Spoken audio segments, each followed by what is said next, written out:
So Eric Bolling, formerly of Fox News, was in a interview on the BBC, and I think he thought he can pull a Piers Morgan after Aisha Mills called him out over his phony concern over the plight of black people in Atlanta. Let's take a look at the clip. To run around and claim that they care about the economic condition of black communities and black businesses when that's all a lie, okay? There's nothing in their policies Just please let her finish. that they've done. The other thing is that I don't work for the Biden administration. Eric, I'm so sorry, we can't hear you. I'm gonna let Aisha finish. I don't work for the Biden administration, never have, but what I am is a black person in America. And everything that these voting laws stand for and what they look like are reminiscent to the Jim Crow policies that my family's lived under.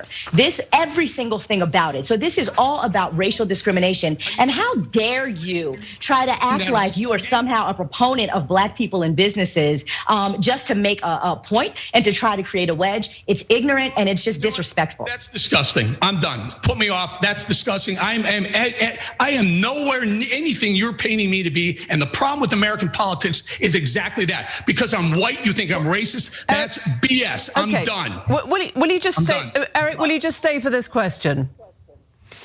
So the question we've got, Aisha, is stay for one question, Eric. Let me put this to you because I don't know why I'm staying here. I don't know why. I need an apology. Let me put to you the question that Mitch McConnell was saying. You're being offended. No. Aisha, okay. I think we've lost Eric.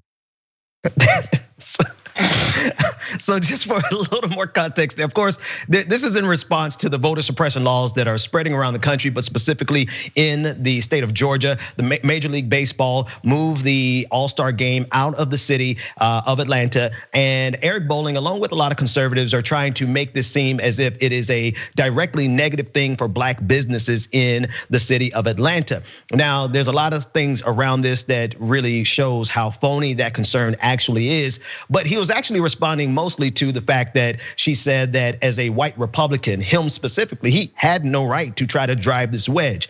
And I think it's important that we give the proper context of Eric Bolling, because simply knowing his record at Fox News really underscores everything that Aisha Mills was saying. This is Eric Bolling basically telling Maxine Waters to stop smoking crack. How's this, the Congresswoman? You saw what happened to Whitney Houston. Step away from the crack pipe. Step away from the Xanax. Step away from the Razorfran, because it's going to get you in trouble. How will she explain those terms? Oh, man. Now here's a little bit more of Bolling as he says there's basically no racism in this country.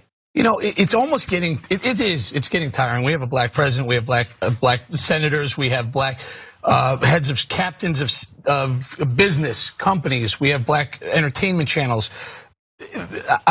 Where is there racism? I don't think there's racism. I think the only people perpetuating racism are people like this gentleman from the NAACP, are the Al Sharptons of the world. Let's move on. Yeah, right. Reverend Barber is perpetuating racism, right? Last but not least, here is a clip of Eric Bolling. Well, just watch. Guess who's coming to dinner? A dictator. Mr. Obama shares a laugh with one of Africa's kleptocrats. It's not the first time he's had a hoodlum in his house. Smile for the birdie. Our president sitting with one of Africa's most wanted. It's not the first time he's had a hood in the big crib. So needless to say, Aisha Mills was 100% correct, calling him out, very specifically saying that this faux concern and outrage over black businesses losing business because the MLB moved the All-Star game out because of Georgia's voter suppression laws is basically full of crap. Cenk and Jayar, what do you think? Yeah, I like the twist he put on cancel culture where he canceled himself. He'll probably then complain about it like, oh my God, this cancel culture's out of control. Look at what I did to myself the other day. Okay, so look, it shows a certain amount of entitlement. Like, and the right wing is used to that.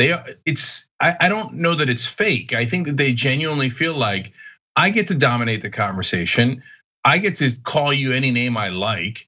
But if you dare question me or challenge me back, well, I didn't sign up for that. I signed up for being superior to you, equal, and you get equal timing. You get to criticize me as I criticize you. That's not how this works. Well, sad day for you. That is how it works now. So if you want to be a baby and you want to cry and you want to leave, okay, then only she'll speak. And who cares? So yeah, go ahead. It's so frustrating. If someone accuses you of being racist, or actually not even of being racist, but actually having no idea what you're talking about, because this particular scenario with voting rights in this part of the country, all parts of the country, whenever they have these restrictions on people voting, if you have an issue with it, you have to explain why it's okay, not just say, hey, you know what?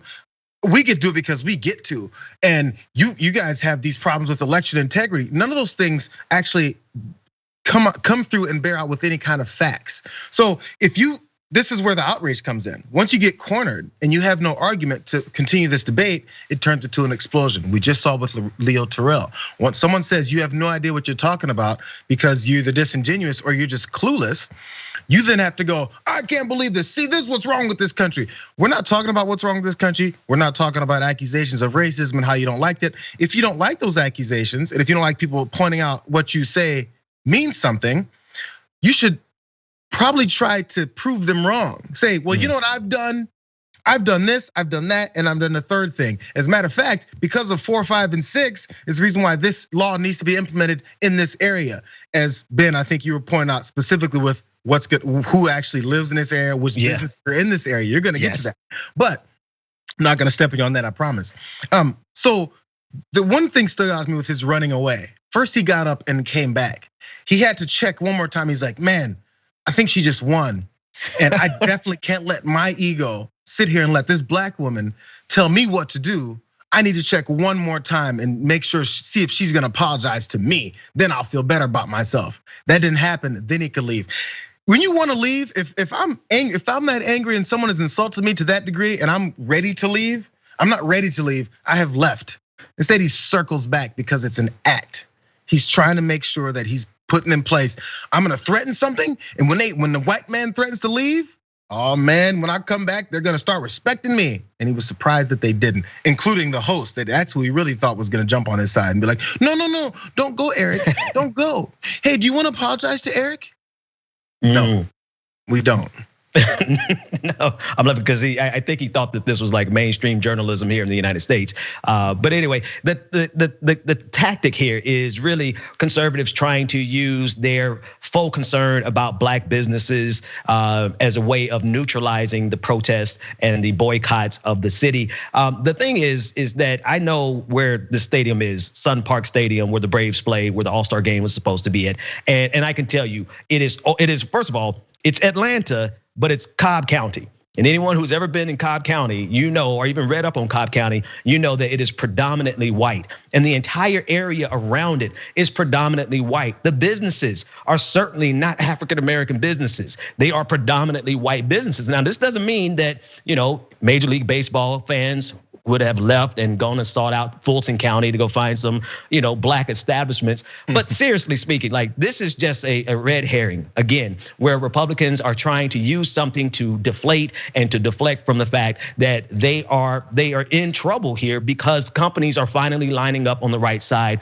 of the issue. So all of this is just a dog and pony show. And the fact that Aisha Mills, knowing Eric Bolling's past, was able to just call him out instantly and say, like, you of all people don't have the right to call out anybody or to try to show concern rather as it pertains to black communities because you have a long-standing history of racism just by virtue of even being on Fox News, let alone those clips that we played.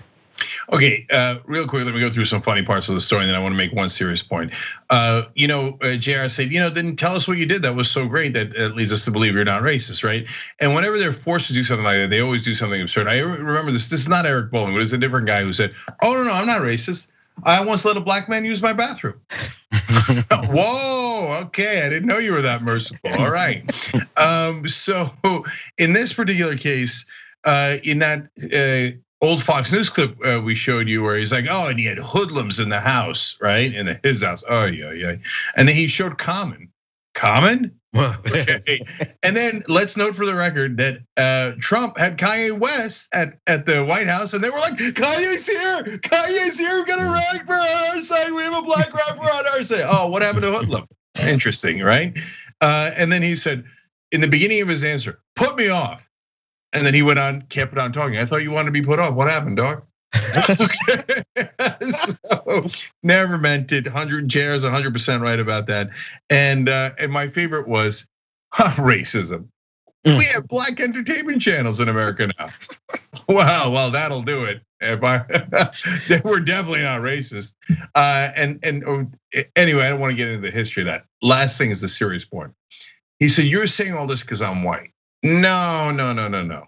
You're defending a bill that makes it harder for black people in Georgia to vote. Not only that, they then brag about how it's easier. That same bill makes it easier to vote in white rural areas. Okay. So it is explicitly hearkening back to Jim Crow and trying to prevent black folks from voting on a non-existent fraud issue. And the people who said it was non-existent were Georgia Republicans who told Trump over and over again, there was no fraud, there was no fraud, there was no fraud. They turn around immediately afterwards, go, oh, fraud's such a giant problem in Georgia. The golly gee, we just had to make sure as little black people voted as possible and as many white people as possible. No, she's calling you out on your actual policy position. So don't do a red herring, or in this case, a white herring, and just come in and go, oh, you just said it because I'm white. Oh, they hate me because I'm white. No, we're calling out your racist position, which is voter suppression of black voters. Ironically, my last point, this is actually a Republican talking point that tries to point out how white Democrats actually don't care about the issues and concerns of their black voters. They just use them as the shield to not seem racist as they are, and they actually don't want to do anything for black folks, or actually don't do anything for black folks. And you know what? In some cases, they're right. The reasons why they can throw that assessment out there is because they do it all the time. The only time you talk about black folks, the only time they talk about black babies, the only talk about the black family, the only time they talk about black businesses is when it benefits them to talk about it as a shield for anything else. So they can push their anti-women, their control over women's bodies. Oh, you know how many black babies get killed by abortion? How much do you talk about that? And if you're gonna talk about black families being dismantled, do you ever talk about the prison system? Do you talk about over policing? Do you talk about how much the incarceration rates overly affect minorities versus the white folks in this country for the same crime? Do you talk about those things if you worry about the dismantling of the black family or the death of black babies? Or in this case, the problem with black businesses? Do you ever talk about this unless it helps you? No, you don't. You don't care. Thanks for watching The Young Turks, really appreciate it. Another way to show support is through YouTube memberships. You'll get to interact with us more. There's live chat emojis, badges. You've got emojis of me, Anna, John, Jayar. So those are super fun. But you also get playback of our exclusive member-only shows and specials right after they air. So all of that, all you gotta do is click that join button right underneath the video. Thank you.